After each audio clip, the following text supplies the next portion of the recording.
বিসমিল্লাহির রহমানির রহিম। আসসালামু আলাইকুম। আল্লাহ বলেন, হে মানুষ,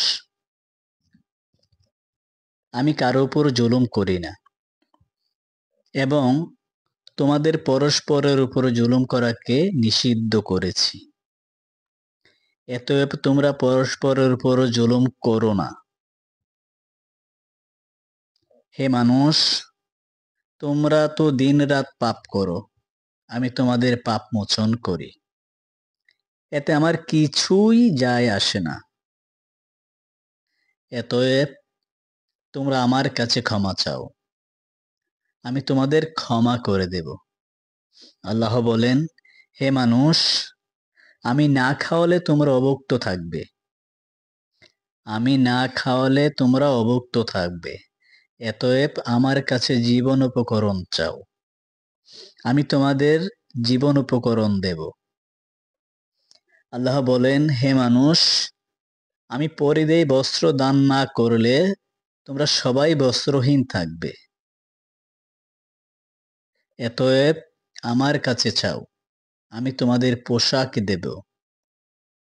আল্লাহ বলেন, হে মানুষ, তোমরা যদি সবাই সর্বোচ্চ মাত্রার ধর্মপরায়ণ হয়ে যাও, তবু তাতে আমার সাম্রাজ্যের কিছু বৃদ্ধি পাবে না।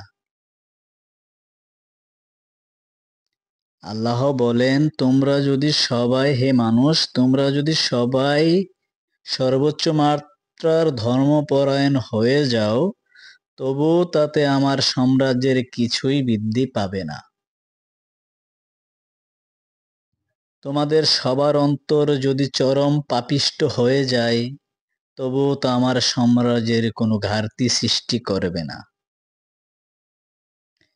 আর তোমরা যদি সবাই সমবেত হয়ে চাইতে থাকো এবং তোমাদের সব চাওয়া যদি আমি পূরণ করে দেই এবং তা যদি তোমরা নিয়ে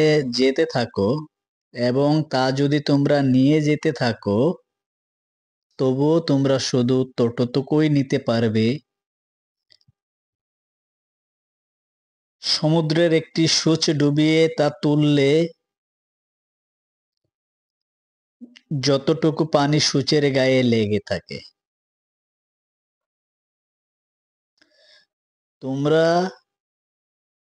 তোমরা শুধু ততটুকুই নিতে পারবে, সমুদ্রে একটি সূচ ডুবিয়ে তা তুললে যতটুকু পানি সূচের গায়ে লেগে থাকে।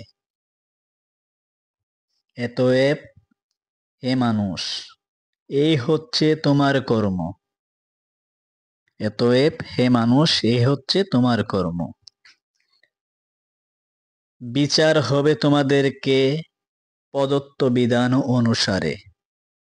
আল্লাহ বলেন, বিচার হবে তোমাদেরকে প্রদত্ত বিধান অনুসারে। অতএব যারা সৎকর্ম করেছ তারা আল্লাহর শুকরিয়া আদায় করো, আর যারা এর বিপরীতে কাজ অর্থাৎ অপকর্ম করেছ তারা সেই জন্য নিজেদেরকে দোষারোপ করো। আবু যর গিফারি রাহমাতুল্লাহি আলাই। ধন্যবাদ সবাইকে।